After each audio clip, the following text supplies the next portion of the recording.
Hello, guys. Yeah, hello Jigur. So let's start. Welcome to the show, man. Just It's honored to be here.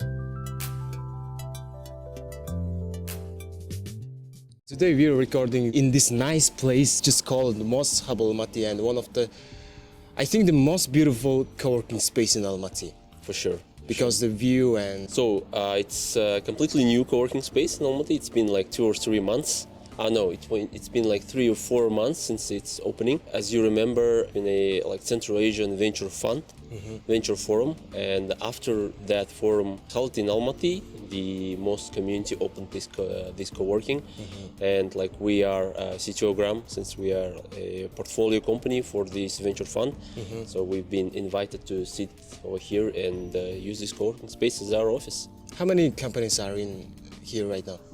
Well, I'm not sure the exact number, but I think about 15 companies. About the pricing, renting. Quite expensive because it is like in one of the most luxurious places in Almaty, in the higher part of the city.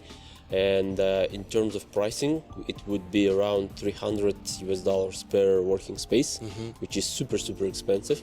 But since we are a portfolio company, we have like a discount, very good discount. Now let's talk about the business. Prior to that, let's introduce yourself to the watchers. Yeah, sure. My name is Daulet. I'm co-founder and CFO, Chief Finance Officer at CTO Gram. I'm a finance guy. I graduated in 2015 in South Korea. International finance was my major, and the business administration was the overall education. Since the graduation, I've been passionate about the startups, about the entrepreneurship, and about the IT ecosystem. I found out the community in Kazakhstan in 2016, the first startup community, and just managed to be the part of it. I worked in a first startup accelerator in Kazakhstan called Astana Hub as a first employee over there. I've managed the strategy, the concept, the first incubation and acceleration programs. And in 2018, I went to kickstart my own startup, which is called Issu.kz. It was about the online perfume subscription service. Oh. So you just subscribe to our service, and every month as a customer you get the monthly volume of any perfume you choose on our website. So So is it still ongoing? Or? it's still ongoing. Yes, in last year I sold that business, completely exited, and the guys were a bigger company which been operating on the cosmetics market and perfume market for about quite some time, and they saw my business, my startup. They decided to acquire it since it was gathering some popularity among the younger generation of customers. If it's not secret, how much amount did you sell that business? Overall, I kickstarted this for about like $25,000 US, and I sold it up to $100,000 US. Okay, Forex. Forex, yeah. Overall, it's Forex. You're the real finance guy, right? Well, yeah. You know, about Stockgram, what year did you join to Stockgram? Actually, I joined this year. This year. Yeah. And I met Jandos in 2018 when I was starting. In fact, we kickstarted our businesses at the same time in 2018, late 2017, and we know each other for quite some time. Jandos is the CEO of the Stockgram. Jandos guys. is the founder and the CEO of CTO Gram. Yeah, and when he heard the news that I sold the company, he invited me to CTO Gram to join as a partner and as a finance director. But I declined that invitation for quite some time. Yeah. But eventually he persuaded me to join the team this year. Okay, and finally this year. Finally this year. So it's been like 7 or 9 months since I joined the team. sometimes it reminds the character Jared Dunn, right? Yeah. On the Silicon Valley. It reminds you are Jared Dunn of Probably. that movie. Probably, yeah. And Candace is Erlich Bachman. Exactly. So we were talking about you're doing everything in here right now. It seems. Probably, yeah. Like as a not only finance officer, but operations, like sales, everything. Yeah. Tell us about what does CTO Gram do and what do you solve? Yeah. Guys? So basically, we help repair shops to acquire quality new customers. And that's first one. We help them to order spare parts, auto parts directly from the warehouses. And third, we give them a finance instruments like installments and buy now, pay later opportunities, so that they can, our customers and the customers of our repair shops, they can purchase any service or auto part in with BNPL. It has a marketplace, right? Yes, that's the peer-to-peer marketplace. So we have one application called CTO Gram. That application is purely for car owners. As a car owner, if you wanna find out the relevant repair shop, you can do so in our CTO Gram application. And then we have CTO Gram Pro application for the repair shops, where they manage all the customers. They manage the mechanics, they manage the hiring, they manage the orders of spare parts directly from the warehouses, and so on and so on. So it's quite niche marketplace, right? Only car and definitely it's auto repair market in Kazakhstan. It's really huge. I think it's overall, like if we take it in the world, in every country, the auto repair and parts market is huge. Only in Kazakhstan it accounts for $3.5 billion. That's a huge market.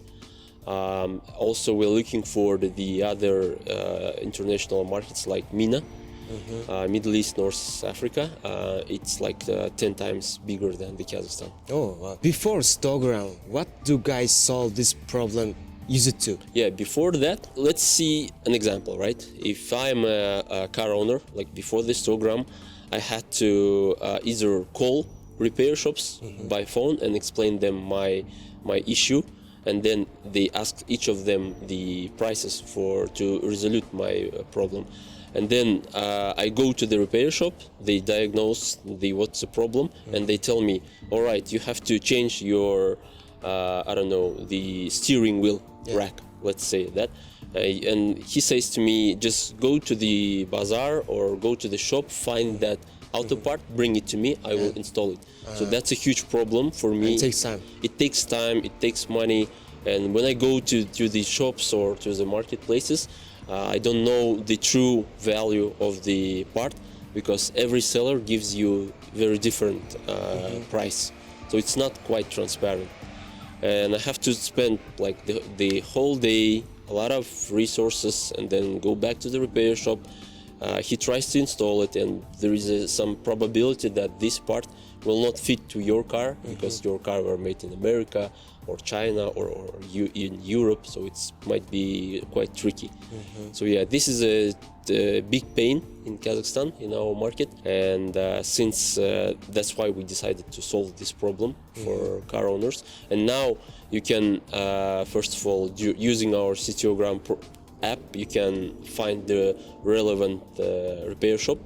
You can filter it by prices, you can filter it by the rankings, comments, reviews, so you know for sure that this repair shop is relevant and it's will provide the high quality service.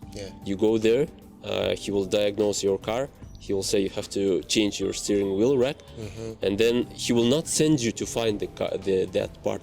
He'll say, let's find that part in our application, CTO Gram Pro. You just make a request. In all the warehouses, suppliers of the spare parts, they give you the prices. They can give you prices for duplicates, for original parts, or for used parts as well.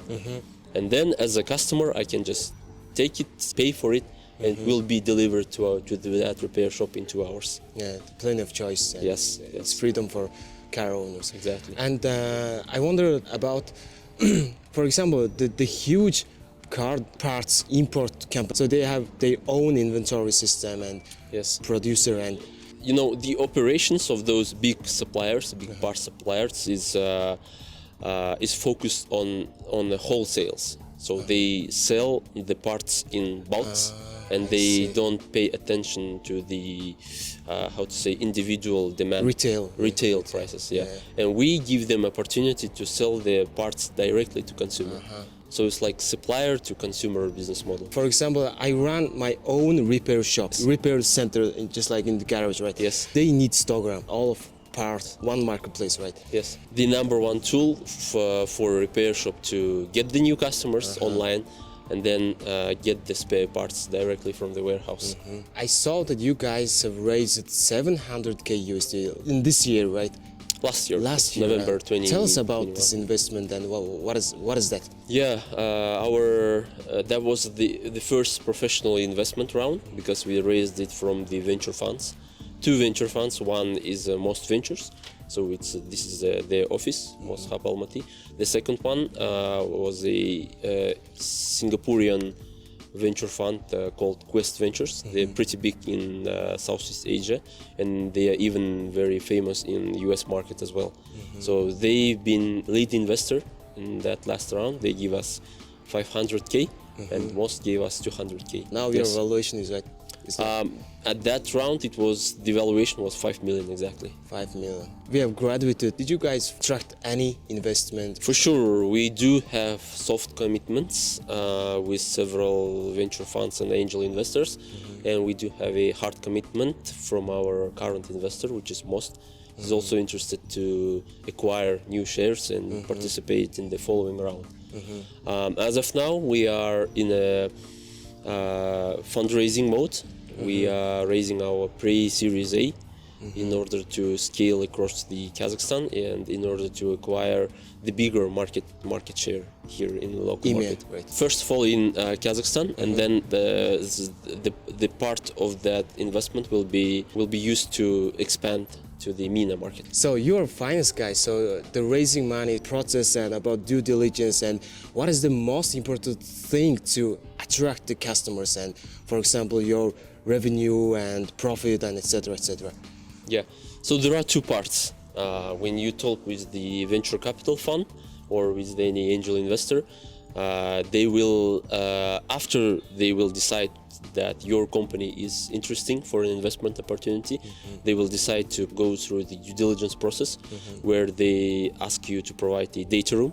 Data room is a specific place in the cloud or your drive, where you storage all your information about the company, about contracts, about finance, and about your employees in one place, structured, so that it will help the venture analysts to make a high quality decisions faster.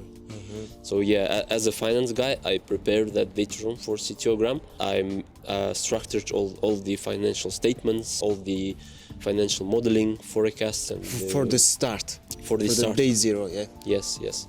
And that helped a lot, so that our investors saw our transactions.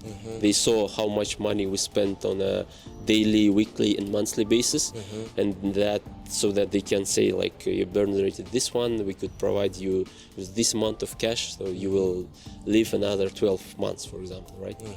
Yeah, that's was very important. I think one of the most important things to manage in your startup is finance. Specifically in a seed stage, when you have to grow, when you have to show traction. Yeah, and then the second part is when we talk about the real market. So as a startup, you have to track all your finances, like on a daily basis probably, so that you could control your expenditures and control your revenue streams. Otherwise, you'll probably make a lot of mistakes, and probably you will be ending up not knowing when you will die, and that's a huge mistake for a startup founder. How long did it take, the whole process? The process of fundraising or due diligence, or what? Or making I mean due diligence. Finally, you got the money from your bank account. It took us like about 6 months. Six Overall, months. 6 months. Overall, and minimum would be like minimum the ideal would be like 3 months, maybe. 3 months. Yeah. This is your first fundraising. For CTO Gram, yes, it was the first one. CTO Gram, yes. Yeah, but like personally, as an entrepreneur, I've been raising a investment round before, but it was a lot small round. So yeah, let's talk about our acceleration. 3 months went so fast. It was a great time, right? Absolutely. We were like classmates. So what did you learn from this acceleration and So overall, acceleration was great. It was extremely beneficial for our team, especially for us, for me and Jandos, since the Alisher, our tracker, he works with the founders and he specifically works with the mentality and the psychology of founders. He just sets your limits a lot higher, or even he just gets rid of all those limits you have in your head. So this is the first value that we got from the acceleration. And the second insight that we've managed to get from the Ali is the control of the transaction. So let me explain what the control of the transaction means. So as a marketplace for repair shops and the car owners, we didn't control the transaction. So we've been just matching the peer-to-peer. Yeah, car owners to the repair shops. And when you do that kind of business model, you do not control the transaction. Everything is between the car owner and the repair shop. And when you do not give the value to the repair shop or to the car owner, you will not make a lot of money. You won't be able to get rich. And next time they will directly connect to each other, right? Exactly. That was the one problem for us. During the acceleration program, we managed to solve it by controlling tighter all the car owners and all the repair shops, by creating sometimes incentives for one and some limitations for other.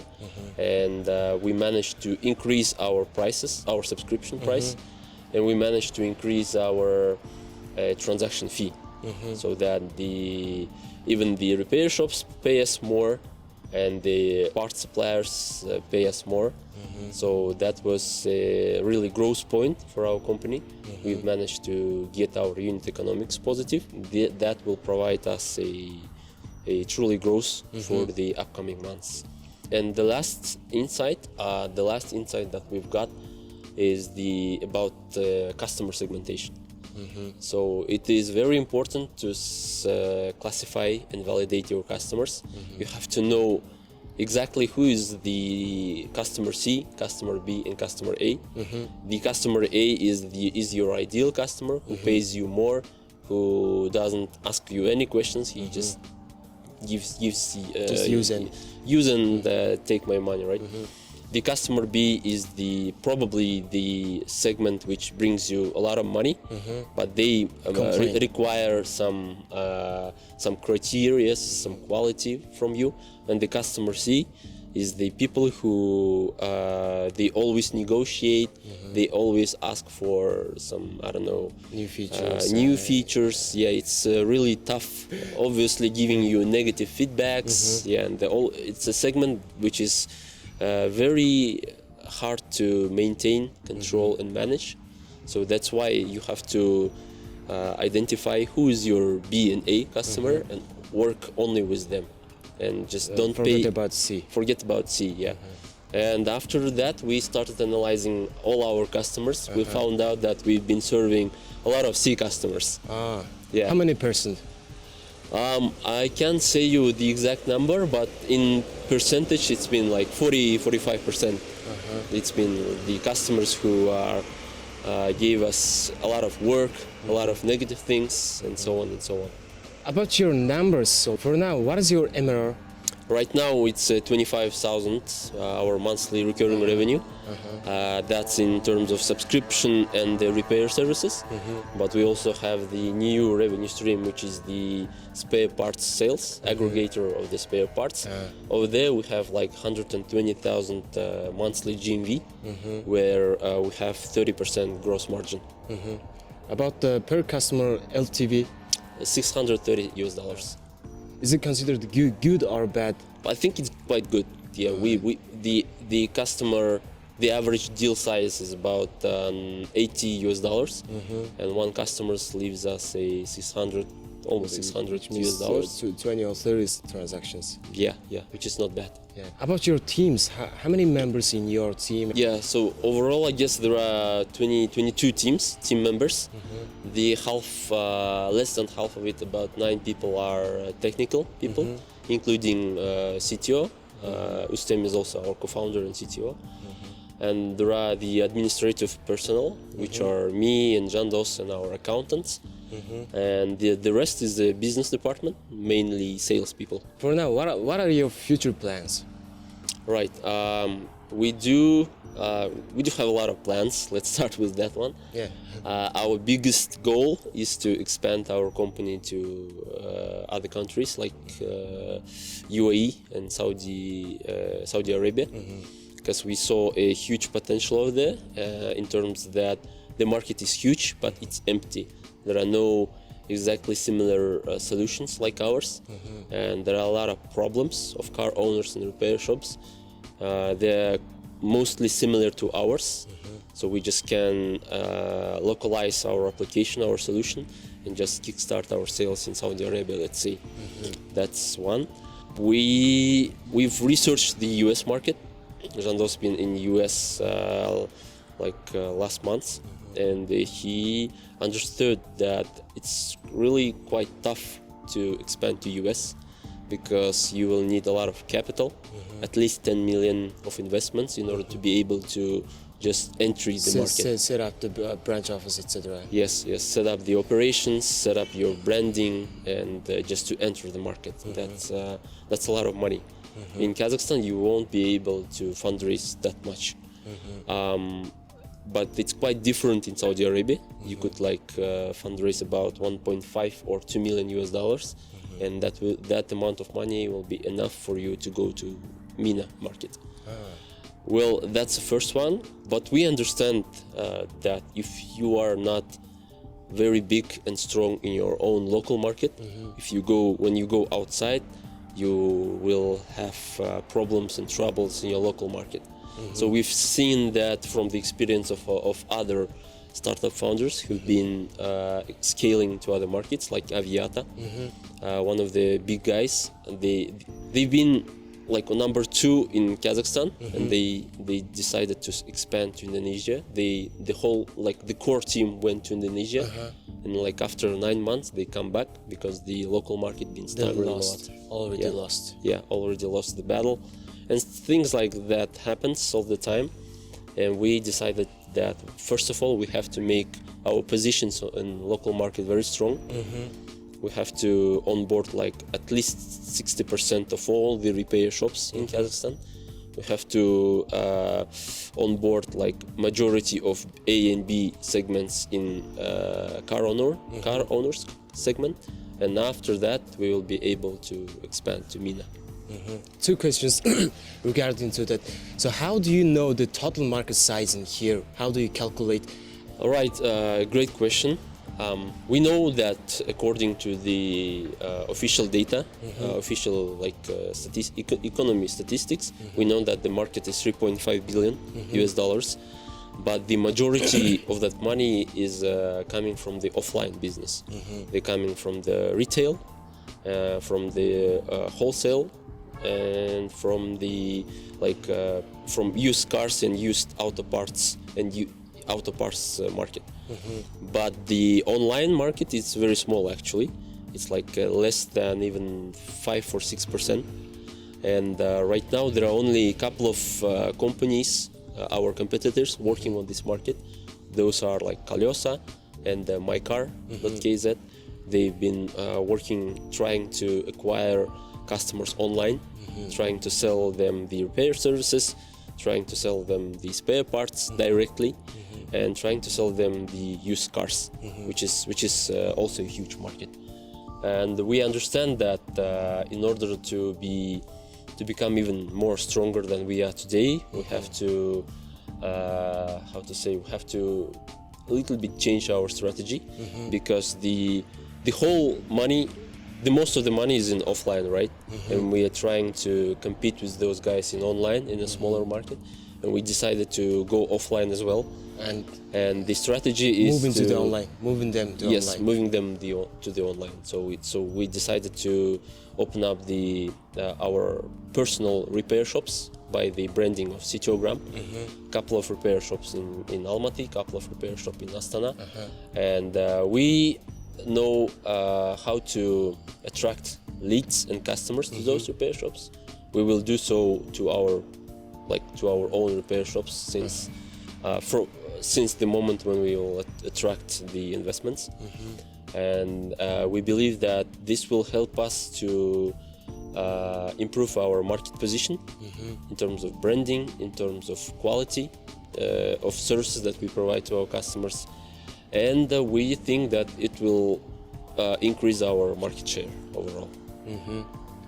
So yeah, and the second question is like that you guys move to another country and set up another legal entity to there, for example UAE. And about the fundraising, how does it work actually? You have to move your all legal intellectual properties to those company and raise new investments from the zero. Well, it really depends. As a new company, as a small company, if you want to go outside, you probably need some outside investments. So, for example, as a CTO Gram, we really want to raise in UAE or Saudi Arabia, but we already pitched and talked to most of the investors over there. The one thing they ask before they give you money is to show you the traction in MENA, in that market. Like, see, they don't look at your traction in Kazakhstan at all. Yeah, they say, course. okay, that's good, but what do you have in our market? That is the very first question they answer. If you cannot answer to that, they won't give you money. Okay. So that's why. See you next year. Yeah. Yeah, see you like in next year or come back again in 6 months, like that. So what we do now is we fundraise locally from Kazakh investors, from Kazakh funds, so that they will give us some money to show the first traction in MENA and Saudi Arabia. And after that, we will fundraise to the complete round A. So this is, as of now, it's more of a bridge round for us to fundraise like 1.5 million to set up the operations over there, to show the first like 100 repair shops and the first 1,000 users, and then to close the round A with the Saudi or UAE investors. Yeah. Speaking about the intellectual property, yes, you have to open up the legal entity in that country, and you probably have to decide whether that company will be the head, the mother company, or it will be the subsidiary of your local mother company in Kazakhstan. But it depends on the negotiations with the investors. We don't know yet. We will cope with those problems later on. It's based on the situation, right? How much the capital and investor and their intention on etc. Exactly. So, did Jandos offer you a stock option? Of course. So yeah, I think we're near to end. So is there any question that I couldn't ask from you? I don't know. Maybe how can I be helpful to your to the people who watch your podcast? Maybe. Yeah. So it seems you guys doing the startup very different than ours. I don't know how to explain you about that. So for example, just give a brief motivational or just friendly advice to guys who wants to set up their startup in Mongolia or also Central Asia. The good question, yeah. So for a young fellow entrepreneurs out there from Mongolia, I would advise to focus on the big things at the beginning. For example, the very important, in my opinion, number one factor that affects to the success of your company is a team. You have to bring around your idea the best of the best you can find, the best CTO, the best finance guy, the best salesperson, the best marketing people. Only then you will have some small chances to win. That's the first aspect. The second one, focus on the ideas and business models which can operate on a very, very big market. So don't focus on a small niche market which accounts for hundreds of million. It would be very small. Focus on the bigger markets which will account minimum billion. Minimum like 10 10 billion US dollars.